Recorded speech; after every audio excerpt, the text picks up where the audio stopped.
बड़ी खबर आपको बता दें, जिसमें बच्चों को बंधक बनाने वाले रोहित आर्य की मौत हो चुकी है। पकड़ने के दौरान पुलिस ने रोहित पर गोली चलाई। मुंबई में 17 बच्चों को बंधक बनाने वाला मारा गया है। आरोपी ने आर्य स्टूडियो में बच्चों को बंधक बना लिया था, जिसके बाद पुलिस और कमांडो की टीम मौके पर पहुंचती है, बच्चों को रेस्क्यू करती है और इस ऑपरेशन के दौरान आरोपी रोहित आर्य मारा गया है। पुलिस ने यहां से एयर गन और केमिकल भी बरामद किए हैं। सचिन हमारे सहयोगी जुड़ चुके हैं। सचिन, जानकारी दीजिए।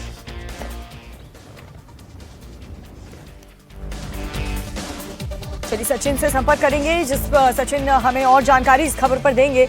लेकिन आपको बता दें, ये बड़ी खबर, यही वो शख्स है जिसने वीडियो जारी करके धमकी दी थी और कहा था कि अगर मेरी मांग नहीं मानी गई तो वो बच्चों को नुकसान पहुंचा सकता है। लेकिन मुंबई पुलिस ने तत्परता दिखाते हुए सभी बच्चों को सुरक्षित इस बंधन से छुड़ाया और अपने अपने पेरेंट्स को सौंपा। उसके बाद ये शख्स बताया जा रहा है कि पुलिस जिस तरीके से कार्रवाई शख्स पर कर रही थी, 17 बच्चों को बंधक बनाने वाला ये आरोपी रोहित आर्य मारा गया है, उसकी मौत हो चुकी है।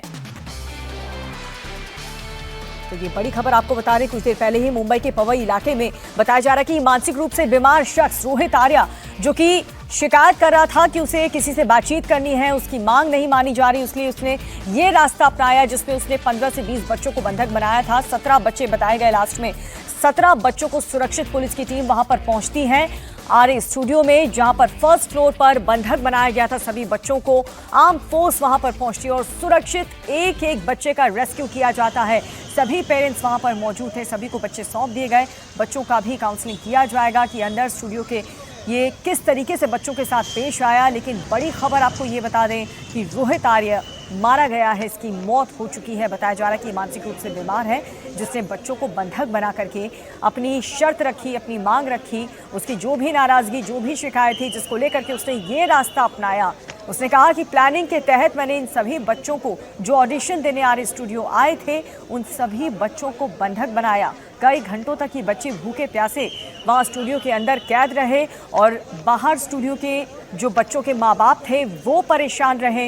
लेकिन मुंबई पुलिस की टीम ने सफलतापूर्वक सभी बच्चों को सुरक्षित बाहर निकाल लिया है। सचिन हमारे साथ जुड़ चुके। सचिन,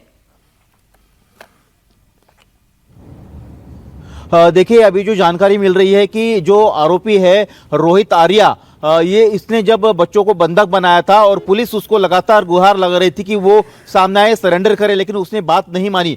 फिर पुलिस जो है पीछे के रास्ते से डक से अंदर घुसी और उसको फिर उसके हाथ में एयर गन थी और जो जानकारी मिल रही है कि पुलिस ने उस पर फिर गोलियां चलाई है और जिसके कारण वो घायल हो गया, क्योंकि पुलिस का कहना है कि उसके हाथ में एक एयर गन भी जो है मिली है। वो एयर गन है, लेकिन उसके हाथ में गन थी और कुछ केमिकल जैसा था, तो जिसके कारण वो पुलिस की शर्तों को मानने के लिए तैयार नहीं था, पुलिस के सामने सरेंडर करने के लिए। जी ठीक है सचिन। दिनेश भी हमारे सहयोगी जुड़ चुके हैं। दिनेश, किस प्रकार से इस ऑपरेशन को अंजाम दिया गया? हम देख रहे हैं कि बच्चों को तो सुरक्षित बाहर निकाल लिया गया, लेकिन ये शख्स जो आरोपी है वो भी मारा गया। देखिए, डीसीपी दत्ता नलावड़े के नेतृत्व में रेस्क्यू टीम अंदर जा रही थी। उन्होंने सबसे पहले निगोशिएशन करने का प्रयास किया करीब 1 घंटे तक। जब आरोपी नहीं माना निगोशिएशन के दौरान, उस दौरान बाथरूम के रास्ते एक टीम अंदर दाखिल हुई, दूसरी टीम ग्राउंड फ्लोर से लगातार निगोशिएशन कर रही थी। तो जैसे ही दूसरी टीम जो बाथरूम के रास्ते अंदर दाखिल हुई, उस दौरान भी उसे कहा गया, रोहित आर्य जो आरोपी था, कि आप सरेंडर करिए, जो भी आपकी मांगे है उस पर बात की जा सकती है, चर्चा की जा सकती है। लेकिन आरोपी के हाथ में जो एयर गन था वो उसके हाथ में लहरा रहा था। इसके बाद तब वो एयर गन था या फिर एक्चुअल गन थी, इसके बारे में पुलिस को जानकारी नहीं थी, लेकिन गन जैसा एक वेपन आरोपी के हाथ में था। इसी दौरान जब उसने सरेंडर करने से मना कर दिया, इसके बाद पुलिस को जवाबी कार्रवाई करनी पड़ी और इस जवाबी कार्रवाई के दौरान आरोपी जख्मी हो गया, उसे अस्पताल ले जाया गया और उस अस्पताल में जाने के बाद ये पूरा घटनाक्रम हुआ। पुलिस ने जब इस एनकाउंटर के बाद जब वहां पर जांच की और जो वेपन आरोपी के हाथ में था उसे चेक किया, तब वो पता चला कि वो असली वेपन नहीं बल्कि वो एयरगन था, जिस एयरगन के जरिए वो लगातार बच्चों को डरा रहा था, अभिभावकों को डरा रहा था, पुलिस को डरा रहा था। इसके अलावा स्पॉट पर जब और जांच की गई, उस दौरान पुलिस को वहां से कुछ केमिकल भी नजर आया, क्योंकि आरोपी लगातार धमकी दे रहा था कि वो खुद तो मर जाएगा, जला देगा, इस तरह की बातें कह रहा था। तो जो केमिकल नजर आ रहा है, क्या वो ज्वलनशील पदार्थ था या फिर कुछ और था, इसको अब इसकी जो पड़ताल है वो पुलिस करेगी। फॉरेंसिक की टीम इस समय अंदर मौजूद है, वो केमिकल की जांच की जा रही है। उस एयरगन के अलावा भी क्या कोई वेपन था उसकी भी जांच की जा रही है। पूरे प्रीमाइसेस को फिलहाल सर्च किया जा रहा है। अभी तक की जांच में पुलिस को कोई असली वेपन स्पॉट से नहीं मिला है, लेकिन एक और बड़ी जानकारी सामने निकल कर आई कि आरोपी ने 4 दिन पहले जस्ट डायल से ये जो रा स्टूडियो है उसके मालिक से संपर्क किया था और ऑडिशन के लिए उसने 4 दिनों के लिए किराए पे लिया था। 3 दिनों तक सब कुछ सामान्य सा बर्ताव वो कर रहा था और आज जब आखिरी दिन था तब आरोपी ने इस पूरी किडनैपिंग को बंधक बनाने की वारदात को अंजाम दिया। तो ये अभी तक की प्राथमिक जानकारी है जो पुलिस की तरफ से आई है। इसके पीछे और भी क्या वजह थी, एग्जैक्ट स्कफल के दौरान और क्या क्या चीजें हुई, कुल कितने राउंड्स फायर किए गए, इसको लेकर पुलिस की तरफ से अभी तक कोई स्पष्टता नहीं दी गई है। लेकिन इतना जरूर कहा गया है कि पहले उसे सरेंडर करने के लिए कहा गया, लेकिन जब सरेंडर के लिए वो माना नहीं और अपने हाथ में लगातार जो एयरगन था उसके हाथ में वो वेपन जब वो लहरा रहा था उसके बाद इस तरह से क्रॉस फायरिंग की गई है। इस तरह की इनिशियल जानकारी फिलहाल सामने आ रही है। जी बिल्कुल। और बच्चों के पेरेंट्स से क्या कोई बातचीत हो पाई है? बच्चों की फिलहाल मनोस्थिति क्या है? क्योंकि स्टूडियो के अंदर काफी देर तक ये बच्चे वहां पर बंद थे, इस बारे में कोई जानकारी मिल पाई? किसी बच्चे को कोई चोट नुकसान? देखिए, कुछ अभिभावकों से हमारी बातचीत हुई, वो काफी डरे हुए, बच्चे भी काफी डरे हुए हैं। उन्हें किसी भी बच्चे को कोई चोट नहीं आई है, इस तरह की जानकारी पुलिस की तरफ से दी गई है।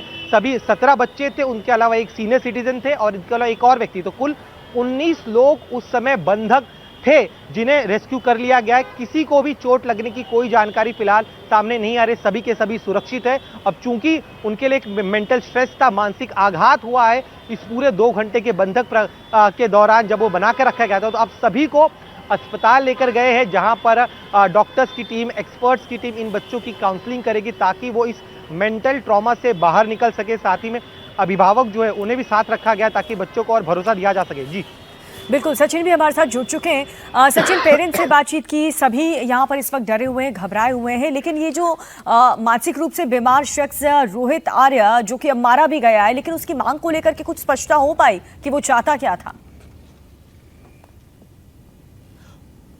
जी देखिए, जो रोहित आर्य में ये